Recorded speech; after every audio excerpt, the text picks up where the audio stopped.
Pode deixar rodando, vamos lá, vamos lá. Oi pessoal, voltamos com as nossas gravações aqui do Nada Gourmet. E para voltar com tudo, hoje a gente escolheu uma receita aí que muita gente me procura para aprender, que são os famosos macarrons. Os macarrons, eles estão dentro da família das massas merengadas, que são as massas que são feitas a partir de um merengue, né, como diz o nome. A gente pode fazer utilizando qualquer um dos três merengues, que é o merengue italiano, o merengue suíço e o merengue francês. Como essa é uma preparação que ela vai ser assada, né, ela vai sofrer a cocção, eu prefiro usar o merengue francês para não ter muito trabalho. Mas a gente encontra receitas onde a gente usa o merengue italiano ou usa o merengue suíço, tá bom? Mas a nossa receita de hoje é o merengue francês, que é um merengue cru, onde a gente bate as claras e depois acrescenta o açúcar. Nessa preparação a gente vai utilizar somente a base do merengue e a farinha da oleaginosa que a gente vai estar usando. A gente vai fazer com a farinha de amêndoas, que é a farinha mais tradicional utilizada no preparo dos macarrons.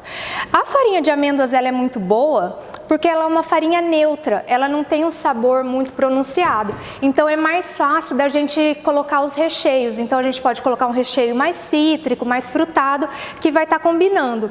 Enquanto se a gente usar outra farinha de outra oleaginosa, como um avelã, um amendoim ou uma castanha do Pará, de caju, ela tem um gosto mais forte. Então não é qualquer sabor que vai combinar. Então a gente só tem que tomar esse cuidado. Mas eu posso comprar farinha de qualquer uma dessas oleaginosas, tá bom? Outra coisa muito importante é comprar a farinha já processada. Por quê? A oleaginosa, ela é rica em gordura, né? Ela tem muita gordura. Tanto que pra gente fazer em casa a pasta de amendoim, a gente faz o quê? A gente pega o amendoim, bota pra bater e ele começa a soltar a gordura dele. Então, quando a gente vai fazer uma farinha em casa no processador, por exemplo, a gente começa a bater a oleaginosa, ela começa a soltar a gordura dela e a gente não consegue esse resultado da farinha em pó, porque essa farinha ela é processada a frio, não tem o calor e é por isso que ela fica com essa textura bem fininha. Então tem que ser farinha que a gente já compra pronta, tá? Não dá pra gente fazer a farinha em casa. Pra começar, eu aconselho vocês comprarem a de amendoim, que é a farinha mais barata e dá um macarrão que fica muito gostoso e que combina muito depois com doce de leite, com chocolate, né? Dá pra gente brincar com esses sabores que tem essa combinação melhor, tá bom? Então, o que eu vou fazer em primeiro lugar? Eu vou bater as minhas claras, que já estão aqui separadas, e essas claras eu vou deixar ela desenvolver pelo menos uns 40%, 50%. Depois que ela desenvolver esses 50%, que eu começo a colocar o açúcar. Se eu colocar o açúcar logo de início, essas claras elas demoram muito para montar e às vezes elas nem têm força suficiente para montar. Tá bom?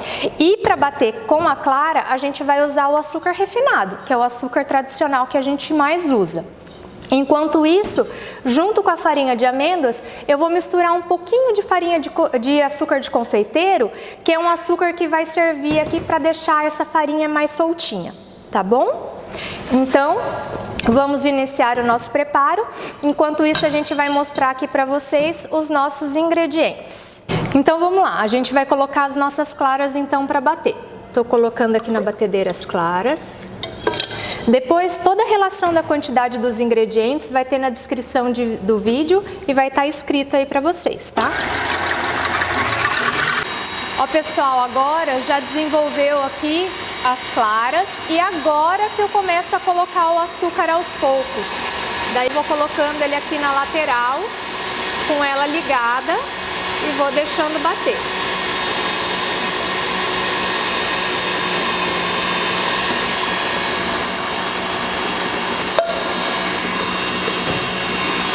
Aqui eu posso deixar na velocidade máxima, né? E deixo bater agora bastante até ela ficar bem firme. Enquanto o nosso merengue está sendo batido, eu já vou misturar aqui na minha farinha de amêndoas o meu açúcar de confeiteiro, que nada mais é do que o mesmo açúcar refinado, só que com uma granulometria mais fininha.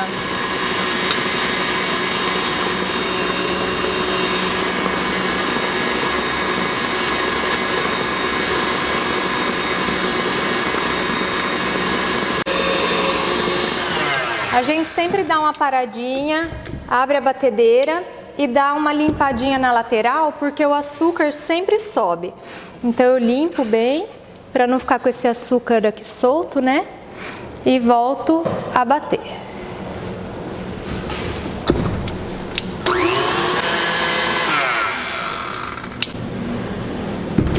Depois que o merengue ficou nessa consistência, ele é um merengue que ele tem bastante açúcar, praticamente uma parte de clara para 2 de açúcar, então ele fica um merengue firme, estável. A gente vai tirar o excesso do globo. E nesse merengue a gente vai misturar a farinha de amêndoas com açúcar, dividindo ela em umas 3 etapas. Então eu coloco uma parte, mexo. Nesse momento eu não preciso ter muita preocupação, tá? Geralmente as pessoas querem mexer muito devagarzinho, né, para não perder a aeração. Mas de qualquer forma eu vou querer que essa massa fique um pouco mole. Então eu vou colocando e vou mexendo sem muita preocupação aqui com a textura. Mas sempre em movimentos circulares, de baixo para cima.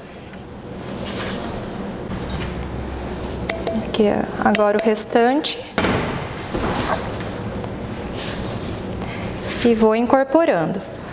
No mercado da confeitaria, a gente encontra corantes específicos para macarrons, tá? Que ele é um corante que ele não vai destabilizar o teu macarrão. Mas você pode estar utilizando o em pó também ou até o corante em gel.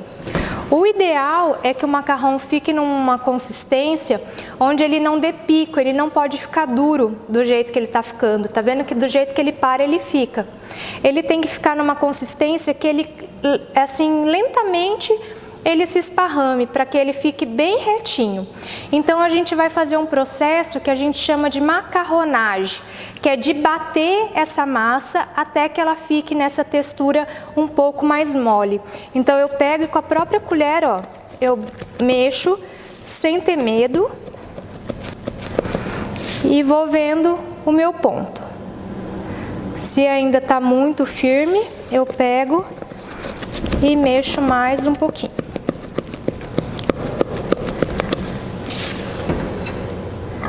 Até que ele fique com essa consistência que a gente pinga e ele lentamente ele escorrega, ó. Ele não pode escorregar muito rápido, né? Porque também daí ele vai ficar muito mole, mas ele não pode estar fazendo picos duros. Ele tem que ter essa caidinha, essa leve descidinha dele.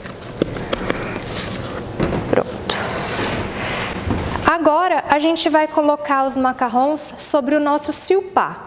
O silpá, ele é esse tapetinho de silicone que ele pode ser substituído pelo papel manteiga, aquele que é encerado, tá? O Dover. Não dá para usar papel manteiga normal, porque o papel manteiga normal gruda. Para a gente estar utilizando, a gente vai utilizar uma manga de confeitar com o bico perlê, que é esse bico redondinho.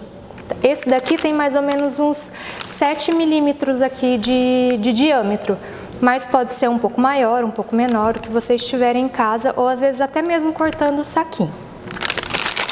A gente vai colocar a nossa massinha dentro da manga. Não coloquem tudo de uma vez, vão colocando aos poucos, porque senão o próprio calor da mão vai aquecendo essa massa e ela vai ficando muito mole daí.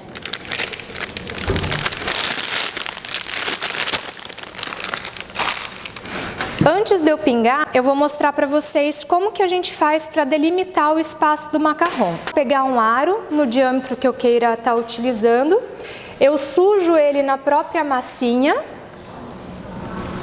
e daí eu vou colocando ele para fazer essa marcação em cima do meu silpá.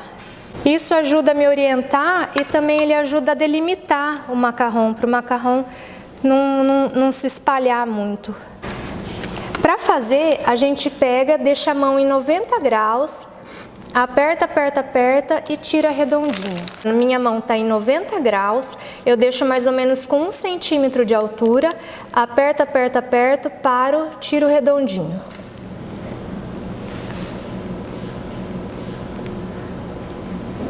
E vou fazendo assim até completar o meu silpá.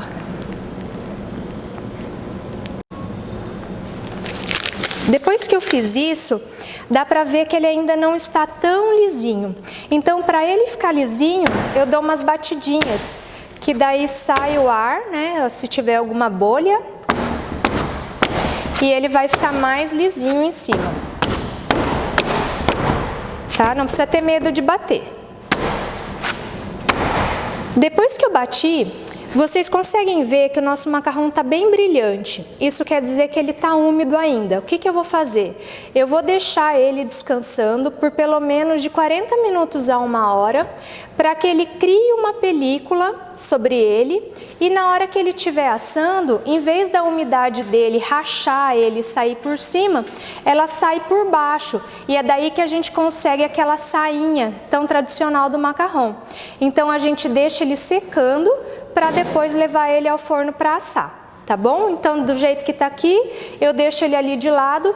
Vai depender muito do clima, da onde você tá, do tempo, né? Se tiver muito úmido, precisa mais tempo, se tiver seco, menos.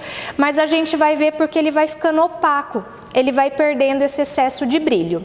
Daí, depois que ele perder esse excesso de brilho, eu volto para mostrar para vocês como que a gente vai fazer para levar ele ao forno para assar. Então, pessoal, agora o nosso macarrão já ficou descansando. Inclusive, a gente até ligou o ar-condicionado, porque o ar-condicionado ele ajuda a acelerar esse processo. Tem algumas pessoas que ligam o forno numa temperatura bem baixinha, assim, de uns 40 graus, e coloca às vezes por 5 minutos para secar, mas o ideal é deixar ele secar assim, em temperatura ambiente. A gente consegue observar que ele ficou um pouco mais fosco. Ele perdeu aquele brilho que ele tinha, e se a gente encostar a pontinha do dedo assim bem devagarzinho, a gente vai ver que ele não gruda, ele não mela, tá? Ele tá bem sequinho. Então agora a gente vai levar para assar. O nosso forno a gente vai assar a 150 graus por aproximadamente 10 minutinhos, mas depois que eu voltar com eles assados, eu falo um pouquinho mais da cocção para vocês.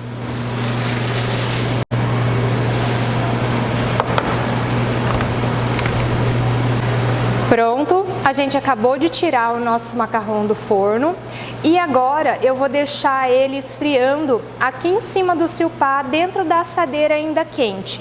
Por que eu faço isso? Eu vou pegar um aqui para vocês verem como que vai ser. Se eu tento tirar ele ainda quente, o fundo dele fica grudado no silpá. E eu não quero que isso aconteça. Então eu vou deixar ele esfriando dentro dessa temperatura para ele poder descolar certinho. Se eu deixar ele mais tempo no forno assando, o problema é que ele vai perder essa umidade característica do macarrão, porque o macarrão gostoso, ele é crocante por fora, mais úmido por dentro, né? A umidade da oleaginosa ainda tem que estar aqui. Então agora a gente vai deixar ele esfriando e depois a gente vai tirar com delicadeza um por um para poder estar recheando com um ganache. Se vocês observarem, depois a gente vai dar um foco bem legal, ele ficou bem perfeitinho, ele criou a sainha, que é esse espaço que ele cria embaixo quando ele está crescendo, e ficou bem lisinho. Para assar o macarrão vai depender muito do seu forno e para isso você vai ter que fazer alguns testes. Tem pessoas que assam ele entre 110 até 150 graus, mas o ideal é assar ele numa temperatura mais baixa para ele não pegar muita cor, que nem esse nosso, ele começou a colorar, né, a ficar mais dourado, a caramelizar. O ideal é que ele fique bem clarinho. Tá bom? Então nós vamos deixar agora ele esfriando aqui em cima e já eu volto para mostrar para vocês a gente recheando e tirando eles do silpá.